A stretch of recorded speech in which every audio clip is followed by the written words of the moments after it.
Paolo کویلو بہت اچھے مصنف ہیں، بڑی کتابیں لکھی ہیں۔ الکیمسٹ ان کی کتاب بہت مشہور ہے اور غالباً وہ برازیل سے تعلق رکھتے ہیں۔ کہتے ہیں کہ آپ جو کچھ دیکھتے اور سنتے ہیں، آپ جو کچھ دیکھتے اور سنتے ہیں، اپنی آنکھوں اور کانوں پر فلٹر لگا لیجئے، یعنی ایک چھلنی لگا لیجئے، ایک فلٹر، ایک پردہ لگا لیجئے، اور ایسی معلومات اپنے اندر نہ جانے دیجئے۔ یعنی آنکھوں سے آپ کنزیوم کریں گے، دن رات ہم دیکھ ہی رہے ہیں نا، کنزیوم کر رہے ہیں، اور کانوں سے مستقل کچھ نہ کچھ جا رہا ہے۔ ایسی معلومات اپنے اندر نہ جانے دیجئے جو آپ کو پس ہمت اور مایوس کر دیتی ہیں۔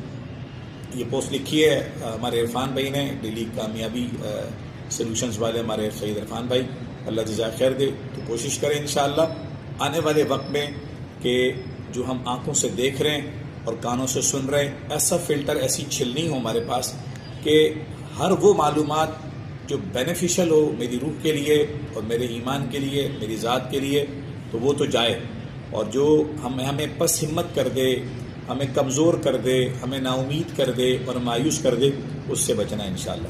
السلام علیکم ورحمۃ اللہ۔